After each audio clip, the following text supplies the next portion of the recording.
स्वर्ग एक ऐसा शब्द जो सुनते ही आंखों के सामने स्वर्ण सिंहासन, अमृत की नदियां और अप्सराओं के गीत गूंजने लगते हैं। पर इस शब्द के पीछे जो सबसे बड़ा प्रश्न छिपा है वह यह नहीं कि स्वर्ग कैसा है, बल्कि यह है कि स्वर्ग का असली अधिकारी कौन है। हर युग में, हर धर्म में, हर समाज में यही सवाल बार बार खड़ा होता है। क्या स्वर्ग उन्हें मिलेगा जो बड़े बड़े यज्ञ करते हैं, हजारों गाय दान में देते हैं, मंदिर बनवाते हैं, या फिर उन्हें जो बिना किसी दिखावे के चुपचाप किसी भूखे को रोटी खिला देते हैं, किसी रोते हुए को गले लगा लेते हैं। इस कहानी की शुरुआत वहीं से होती है जहां 3 लोगों की मृत्यु होती है, तीनों एक ही समय पर तीनों की जिंदगियां बिल्कुल अलग। एक राजा था जो धर्म का पालन करता था लेकिन भीतर से अभिमान से भरा था। दूसरा एक गरीब व्यक्ति था जिसके पास कुछ नहीं था, पर उसने हर उस व्यक्ति को अपनाया जिसे दुनिया ने ठुकराया। और तीसरा एक अपराधी था जिसने जीवन भर गलतियां की लेकिन आखिरी क्षण में अपने भीतर की सच्चाई से टकराया। ये तीनों अब खड़े हैं स्वर्ग के द्वार पर, लेकिन अब सवाल यह नहीं है कि उन्होंने क्या किया, बल्कि सवाल यह है कि वे किस भाव से जिए। यह कहानी आपको सिर्फ 3 पात्रों की यात्रा नहीं सुनाएगी, यह आपको आपके भीतर ले जाएगी, आपसे सवाल पूछेगी और शायद आपको एक उत्तर भी दे जाएगी। अगर आज आपकी मृत्यु हो जाए तो क्या आप स्वर्ग के अधिकारी हैं? यही प्रश्न, यही रहस्य इस पूरी कथा का केंद्र है। अब चलिए आरंभ करते हैं एक ऐसी आध्यात्मिक यात्रा जो शायद आपको आपकी आत्मा तक पहुंचा दे। कहानी उस समय की है जब धरती पर धर्म और अधर्म के बीच संतुलन को बनाए रखने के लिए ऋषि मुनि तपस्या करते थे और देवता स्वर्गलोक से मानव जाति के आचरण पर दृष्टि रखते थे। यह काल कोई इतिहास नहीं, कोई कल्पना नहीं, बल्कि धर्म, कर्म और आत्मा की यात्रा का एक प्रतीक है जिसे हर युग में दोहराया जाता है। यहां कोई मशीन नहीं थी, लेकिन मन की गति सबसे तेज थी। यहां न कोई राजा सर्वोच्च था, न कोई धनपति। यहां कर्म ही मनुष्य की पहचान था और जीवन का उद्देश्य केवल 2 बातों में समाया था, आत्मा की शुद्धि और परम शांति की प्राप्ति। यह काल पुराणकालीन युग से भी गहरा है, ऐसा काल जो कालातीत है, जो किसी भी समय घट सकता है अगर मनुष्य अपने भीतर धर्म के बीज बोए। इस धरती पर अरण्य में बसे आश्रम थे जहां वेदों की ध्वनि गूंजती थी और नदियों का कल कल बहाव जैसे आत्मा की धड़कनों से जुड़ा लगता था।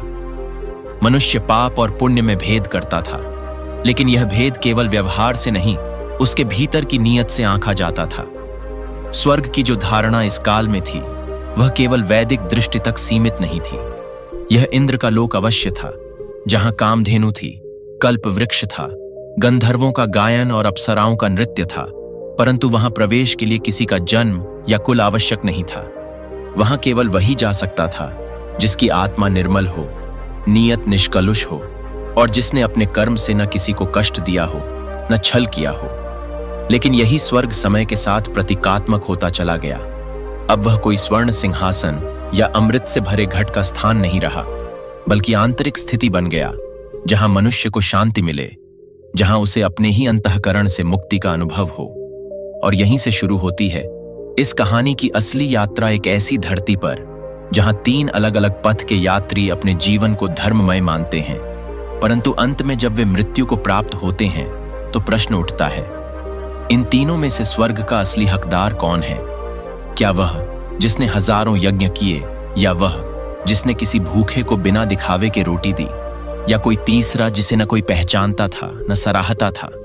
देवताओं के दरबार में यह निर्णय अब सरल नहीं रहा। कर्म और नियत के बीच अब एक अदृश्य युद्ध शुरू होने वाला था, और यही युद्ध इस कहानी की आत्मा है। उस धरती पर जहां तप की अग्नि और आस्था की वायु बहती थी, 4 जीवित आत्माएं अपने जीवन के अलग अलग रास्तों पर चल रही थीं।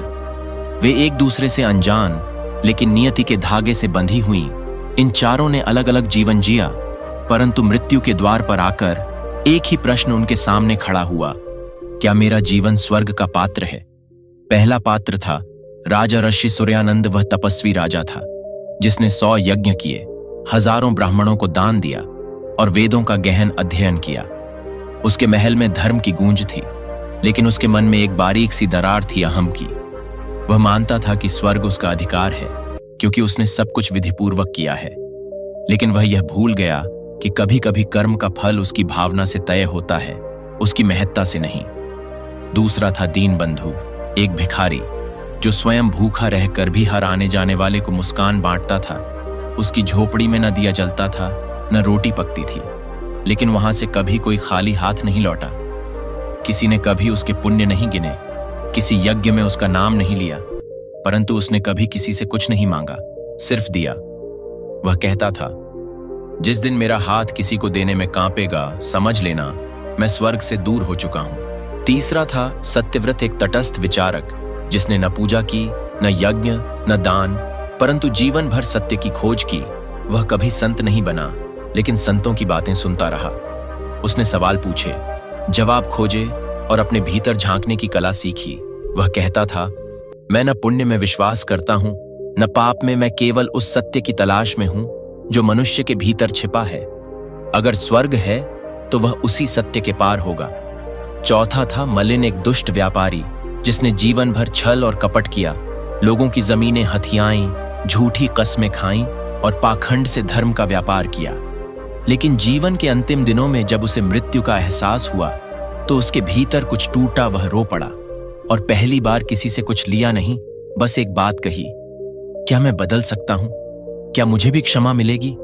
चारों की मृत्यु हुई और चारों आत्माएं एक ही दिशा में चली, एक ऐसे द्वार की ओर जहां कोई पहरेदार नहीं था, सिर्फ एक आकाशवाणी गूंज रही थी, कौन है स्वर्ग का सच्चा हकदार? जब चारों आत्माएं मृत्यु के पार पहुंची तो उन्हें न स्वर्ण सिंहासन दिखाई दिया, न इंद्र, न यम, न ही कोई द्वारपाल, केवल एक शून्य था, गहरा, मौन और दीप्तिमान।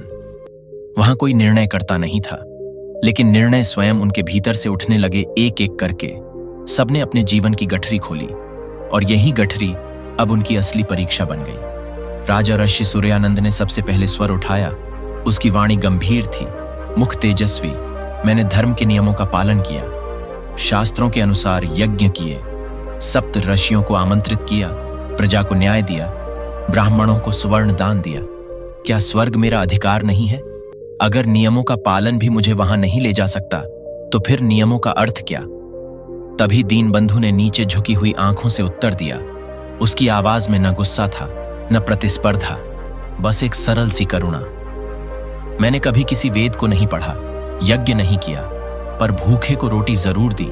जब कोई रोता था मैं चुपचाप उसका हाथ पकड़ लेता था। मैंने किसी से कहा नहीं मैं पुण्य कर रहा हूं, पर मैंने कभी किसी को खुद से छोटा नहीं समझा। क्या स्वर्ग को पाने के लिए घोषणा जरूरी है? सत्यव्रत उस दोनों को देखता रहा। उसकी आंखें शून्य में गड़ी थीं, जैसे वह स्वर्ग से ज्यादा स्वयं को समझना चाहता हो। मैंने सत्य को खोजा, वह बोला। मैंने बहुत धर्म ग्रंथ नहीं पढ़े, पर हर झूठ से डरता रहा। न मैं पुण्य कर सका, न पाप, परंतु मैंने जानबूझकर किसी को नहीं तोड़ा। मैंने खुद से सवाल किए और हर उत्तर में एक ही बात पाई कि मन की शांति ही स्वर्ग है। अगर वो भीतर नहीं है तो ऊपर जाकर भी क्या मिलेगा? फिर मलिन खड़ा हुआ, कांपते हुए हाथ, थरथराती आवाज। मैंने बहुत पाप किए, लेकिन मैं अब उन्हें देखकर घृणा करता हूं। क्या मेरे प्रायश्चित का कोई मोल नहीं? क्या जिसने पूरी उम्र अंधकार में बिताई उसे एक दिया जलाने का हक भी नहीं? मैंने जीवन में कभी किसी से माफी नहीं मांगी, आज पहली बार मांग रहा हूं। चारों चुप हो गए, लेकिन अब जो चुप्पी थी वह बोलने लगी थी। स्वर्ग को पाने की इच्छा नहीं थी। अब प्रश्न यह था कि क्या जीवन को हमने सही से समझा? क्या धर्म हमारे कर्म से बड़ा था या कर्म हमारे मन की सच्चाई से उपजा धर्म था? और यहीं पर दर्शक जो ये कहानी सुन रहा है खुद से सवाल करने लगता है, अगर मैं होता तो क्या सोचता? अगर मेरे कर्म गिनती में कम हैं पर भाव में शुद्ध हैं, तो क्या मैं भी स्वर्ग का पात्र हूं? इस संघर्ष में अब चारों पात्र नहीं लड़ते। अब उनके विचार हमारी आत्मा के आईने में उतरने लगते हैं। चारों आत्माएं उस मौन प्रकाश से घिरी थीं, जहां कोई निर्णय नहीं दिया जाता, वहां सिर्फ चेतना थी जो उनके अंदर के भारों को छू रही थी। अब प्रश्न यह नहीं था कि कौन स्वर्ग का हकदार है, प्रश्न यह था कि स्वर्ग क्या है। और तभी उस मौन में एक कंपन हुआ, न ध्वनि आई, न कोई आकृति, पर जैसे किसी अनदेखी सत्ता ने उनके मनों में एक ही समय पर एक ही श्लोक उतारा, न ही कश्चित क्षणमपि जातु तिष्ठत्य कर्मकृत। भगवद गीता अध्याय 3 श्लोक 5। कोई भी क्षण भर भी बिना कर्म किए नहीं रह सकता। मनुष्य जो कुछ करता है वही उसका धर्म है। राजा ऋषि सूर्यानंद ने इस श्लोक को भीतर सुना और उत्तर दिया, जैसे स्वयं से बात कर रहा हो। क्या मैंने जो कुछ भी किया वह केवल इसीलिए कि मुझे स्वर्ग चाहिए था? दीनबंधु की आंखों में पानी भर आया। मैंने रोटी दी क्योंकि भूख मुझे भी लगी थी। मैं किसी और के दुख को देखकर खुद को ही तड़पता पाता था। शायद इसीलिए शास्त्रों ने कहा है, आत्मनः प्रतिकूलानि परेशान न समाचरेत। मनुस्मृति 6:7। जो अपने लिए प्रिय नहीं है वह दूसरों के साथ मत करो, यही धर्म का सार है। सत्यव्रत ने आंखें बंद की और धीरे से बोला, मैंने जीवन में केवल एक ही धर्म का पालन किया, जिज्ञासा। मैंने हर बात को सत्य से देखा, हर शंका को भीतर उतारा। शायद इसीलिए उपनिषद ने कहा, सत्यम ब्रूयात प्रियम ब्रूयात न ब्रूयात सत्यम प्रियम। तैत्तिरीय उपनिषद। सत्य बोलो, प्रिय बोलो, पर अप्रिय सत्य मत बोलो। धर्म सत्य में भी करुणा ढूंढता है। मलिन जो सबसे अशांत था अब पहली बार भीतर से शांत दिख रहा था। मैंने जीवन को बर्बाद किया, लेकिन जब मैं अंतिम समय में तड़प रहा था, एक साधु ने मुझसे कहा था, अपदीपो भव, बुद्ध वचन, अपने दीपक स्वयं बनो। मैंने पहली बार सोचा, क्या मैंने खुद को कभी रोशन करने की कोशिश की? नहीं, लेकिन क्या मैं अब कर सकता हूं? शायद वही मोक्ष है। चारों पात्र अब मौन थे, पर अब यह मौन उनके अज्ञान का नहीं, आत्म स्वीकृति का था। धर्म अब शास्त्रों की पंक्तियों में नहीं, उनके हृदय की धड़कनों में उतर चुका था। हर किसी ने धर्म किया था, पर किसी ने दिखावे के लिए, किसी ने करुणा से, किसी ने खोज से और किसी ने पछतावे से। अब कौन हकदार था स्वर्ग का? स्वर्ग कोई भौगोलिक स्थान नहीं था, अब यह स्पष्ट हो गया था। यह वह स्थिति थी जहां मन दोष मुक्त होता है, आत्मा निर्विकल्प होती है और भीतर शांति का सूर्योदय होता है। और यही वह क्षण था जब एक अंतिम श्लोक सबके भीतर से फूटा। स्वधर्म निधनम श्रेय प्रधर्मो भयावह। भगवद गीता 3:35। अपने स्वभाव के धर्म में मृत्यु भी श्रेयस्कर है, पराये धर्म का पालन भयावह है। अब किसी को किसी और से आगे नहीं बढ़ना था। सबने अपने भीतर का धर्म जिया था और यही उनकी स्वर्ग की योग्यता बन गया था। और तब वह क्षण आ पहुंचा जब स्वर्ग के सिंहद्वार पर न कोई यज्ञ का धुआं था, न कोई घंटियों की गूंज, केवल मौन का वह विराट समुद्र था जिसमें आत्मा की सच्चाई तैरती थी। स्वर्ग का द्वार बंद था, पर तीनों पात्र वहां उपस्थित थे। एक राजर्षि जिसके जीवन में धर्म का वैभव था, एक दीन बंधु जिसके जीवन में सेवा का मौन था, और एक मलिन जो अंधकार से भरा हुआ था लेकिन अब प्रायश्चित की लौ से जलता था।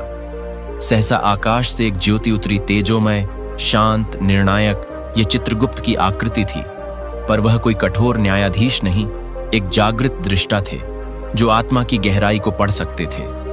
उन्होंने न धर्म ग्रंथ खोला, न पाप पुण्य की कोई सूची पढ़ी। उन्होंने केवल तीनों की आंखों में देखा। वहां कहां यज्ञ की अग्नि थी, कहां भूख से जलती आत्मा और कहां पश्चाताप से नम आंखें। राजा ऋषि ने अनेक यज्ञ किए थे, पर उसने दूसरों की पीड़ा से स्वयं को सदा पृथक रखा था। दीन बंधु ने कुछ भी न होने पर भी जो भी था वह बांट दिया, किसी अपेक्षा के बिना, बिना किसी पुण्य की कामना के। और मलिन जो जीवन भर पतन में रहा, पर अंत में उसने अपने ही अंधकार को देखा और उसी क्षण उसके भीतर पहली बार ईश्वर का बीज फूटा। उस दिव्य द्वार पर कोई तर्क न था, केवल आत्मा की ध्वनि थी। और तब जब चित्रगुप्त ने बिना कुछ कहे अपनी दृष्टि से केवल संकेत किया, तो स्वर्ग का द्वार केवल एक के लिए खुला, और वह था जिसने सबसे कम मांगा था पर सबसे अधिक दिया था। स्वर्ग को यदि केवल स्वर्ण सिंहासनों और अमृत कुंडों का लोक मान लिया जाए तो वह अनुभूति अधूरी रह जाती है। असली स्वर्ग किसी आकाशीय स्थान का नाम नहीं, बल्कि एक आंतरिक अवस्था है जहां मन निर्मल हो, विचार निश्चल हो और आत्मा अपने स्रोत से जुड़ चुकी हो। इसी को समझाने के लिए इस कथा में प्रतीक और रूपक रचे गए हैं जो दर्शक के मन में छवि बनाते हैं, दृश्य नहीं, दर्शन। राजर्षि के सिर पर स्वर्ण मुकुट है, वस्त्र रेशमी है, गंधित पुष्पों की माला से वह सुशोभित है। पर जब चित्रगुप्त उसकी ओर देखते हैं तो उनके लिए वह कोई दिव्य पुरुष नहीं, बल्कि एक खाली पात्र है, बाहर सोने से मढ़ा हुआ पर भीतर शून्य, क्योंकि उसका हर कर्म केवल फल की आकांक्षा से उपजा। दूसरी ओर दीन बंधु के वस्त्र फटे हैं, पैर में चप्पल नहीं, पर उसकी आंखों में एक अलौकिक दीप्ति है, जैसे उसने किसी अनदेखे स्वर्ग का दर्शन कर लिया हो। उसने कभी पुण्य का लेखा नहीं रखा, पर हर भूखे के लिए उसका हृदय खुला रहा। यही उसका मुकुट है, यही उसका अमृत है। मलिन जो अपराधों से लथपथ था, जब पश्चाताप करता है तब भीतर से वह रोने लगता है, और उस रोने में उसकी आत्मा धुलती है। यह रोदन ही उसका गंगा जल बन जाता है। इन 3 प्रतीकों के माध्यम से कहानी दर्शाती है कि स्वर्ग कोई बाहर की जगह नहीं, बल्कि भीतर का प्रकाश है, जो तभी प्रकट होता है जब हम दिखावे से हटकर आत्मा की ओर लौटते हैं। तो अब जब कहानी अपने अंतिम मोड़ पर पहुंच चुकी है, जब तीनों पात्रों की यात्रा, उनके कर्म, उनके भाव और उनकी नीयत को आपने देखा, तो एक प्रश्न आपके हृदय में भी उठना चाहिए। आपके अनुसार स्वर्ग का असली अधिकारी कौन था? क्या वह जिसने हजारों यज्ञ किए, वेद पढ़े, राजसी धर्म निभाया, या वह जिसने चुपचाप भूखों को रोटी दी बिना किसी स्वर्ग की आशा के, या शायद वह जिसने जीवन भर पाप किए पर अंत में स्वयं को देखा और पछताया, और उसी पछतावे में उसका हृदय बदला? क्या स्वर्ग केवल पूजा पाठ और व्रतों से मिलता है, या वह उन कर्मों से उपजता है जो बिना दिखावे केवल करुणा से किए गए हों? स्वर्ग का द्वार क्या कहीं ऊपर है, या हमारे भीतर ही कोई ऐसा दरवाजा है जो तभी खुलता है जब आत्मा सच्ची हो? इस कहानी के अंत में निर्णय आपके हाथ में है। कमेंट में जरूर बताइए, आपके अनुसार स्वर्ग का असली अधिकारी कौन है और क्यों?